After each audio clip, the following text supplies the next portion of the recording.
Ted Cruz is with us now. Hello, Ted. How are you? I'm doing great, and I'm, having visions of going to the circus and seeing clowns juggling things on fire. Right. It is. I mean, that is really the thing, isn't it? I mean, both parties know what's going on. It's nothing but a circus. It's nothing real, is it? Well, particularly with this president, because this president consistently is not addressing the challenges facing this country. We know what's going to come next week. He's going to propose raising the minimum wage. He's going to propose more government spending. He's going to propose more debt. He's going to propose more taxes. He's going to propose all of the policies that he's been doing for the last 5 years that aren't working and that are making the problem worse. And he's going to ignore the enormous harms that people are suffering because of Obamacare, that are suffering because that we have the lowest workforce participation in decades because the Obama economic policies aren't working. And he's certainly going to ignore the scandals of IRS and Benghazi. Right. We have 20% of our people now on food stamps. 20% of our population is on food stamps. And this is being called a recovery. It's absolutely shameful. Meanwhile, there was a story in the New York Times that came out yesterday or today that is talking about how the IRS is targeting the Friends of Abe, those people in Hollywood that are actually standing up for Tea Party values. Is anybody doing anything at all on the IRS? I mean, weren't we supposed to have some answers by now? We were, and the current state of affairs with the IRS is shameful.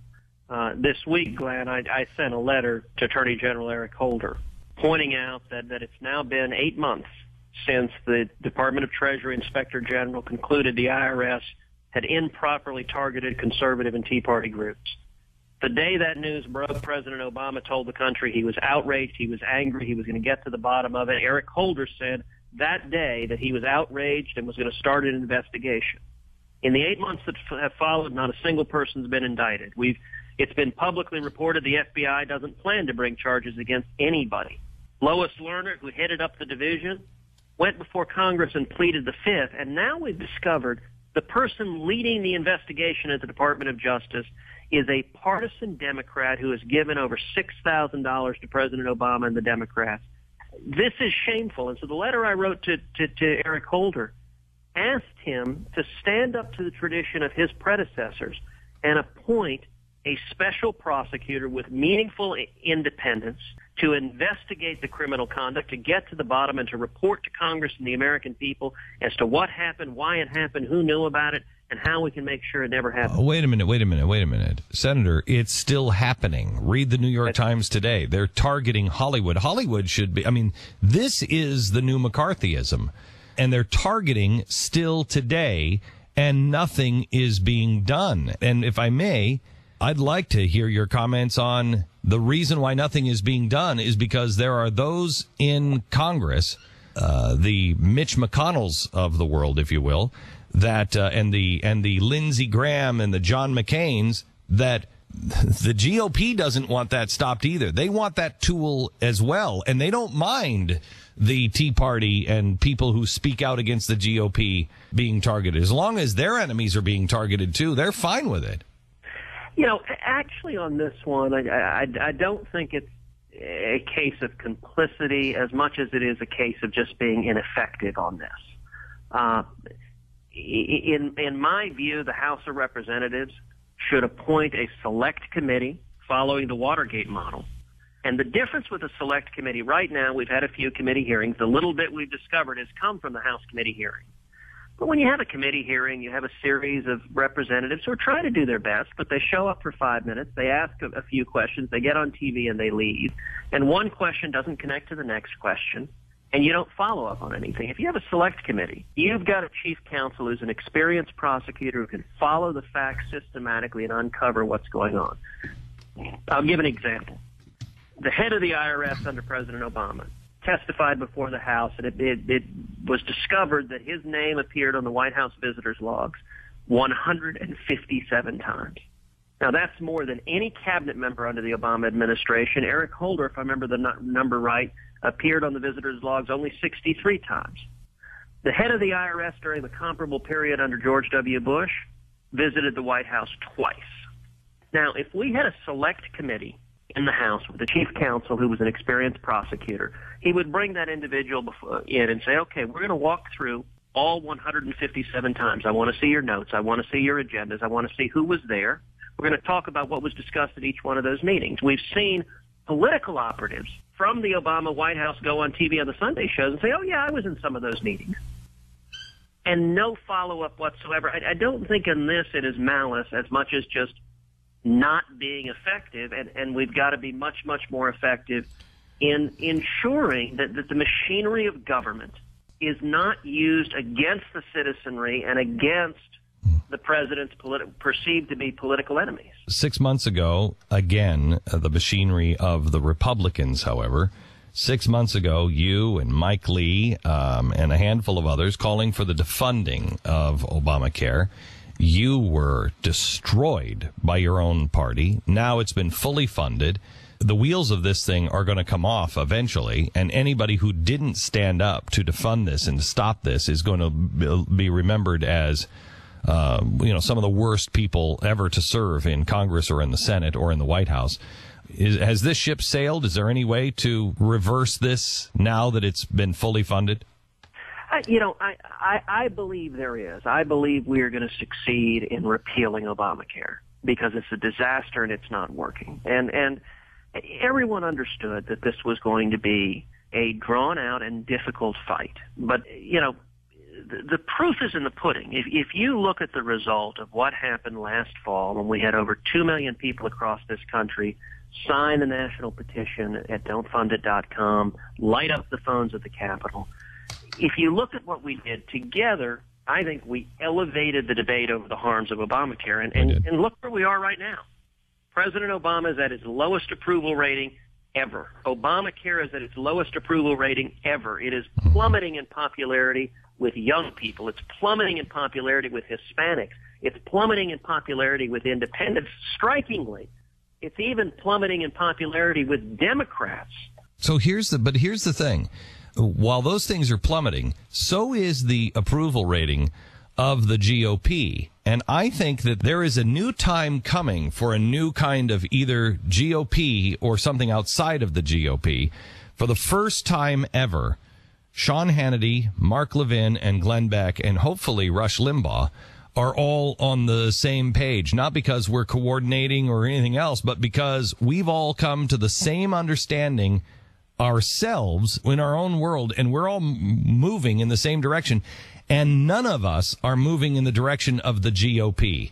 For the very first time, all of talk radio, which is supposed to be this GOP organ, is the furthest thing from a GOP organ.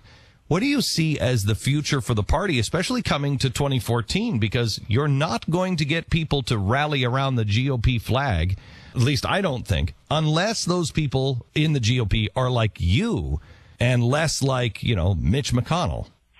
Well, Glenn, I think you and Mark and Sean and Rush are like Paul Revere and Patrick Henry. I mean, you are sounding the alarm. And you're speaking the truth, and that is powerful, and it's critically important. But I think the answer is to bring the Republican Party back to the principles we should have been standing for. Can it be done? Bring it back. Can it be done? I think it can. And a period of time I would look to for inspiration and encouragement is the late 1970s.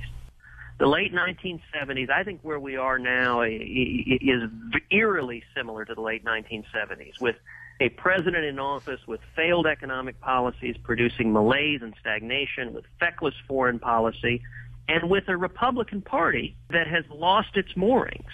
Well, that would, if we're in the late 1970s, that would assume that there was a Ronald Reagan on the horizon, somebody that might, say, I want to run for president, and I have very strong values, and you can look at my track record. Only there was somebody like that. Do you know of anybody like that that's thinking about running for president of the United States?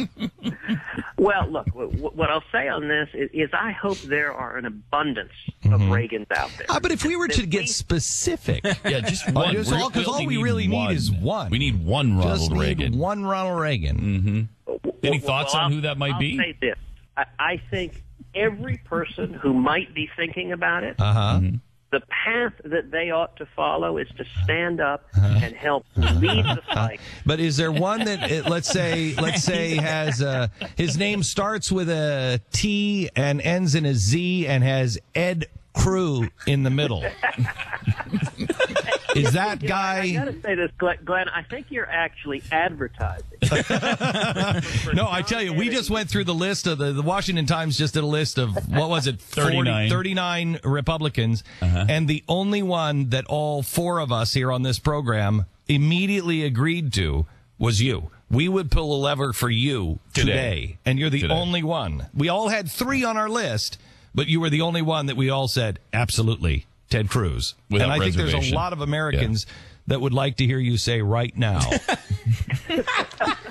So, are you willing to there you go. Make the announcement? Because we'll make it for you, Ted. We'll make it for you. We're not above that. Well, I appreciate it. It's very kind encouragement. I'm going to do my best not to make news this morning. All right, okay. All right. Now let me ask you one more question. When would be the time, though? All right. When would be the time? Seriously, if you were going to make the announcement, when would that announcement come? I mean, you'd want to make it soon enough so that you gain momentum. Okay, stop. Okay, so here's a serious question for you. I legitimately want to know. I know. Is it 2015? So here's a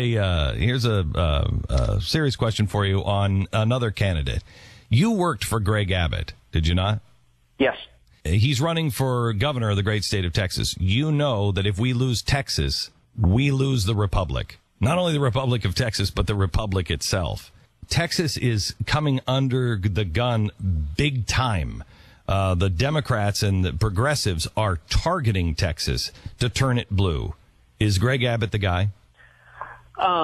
You're right that the Democrats are targeting Texas. They're putting millions of dollars into Battleground Texas that is organizing, and their objective is to turn Texas blue.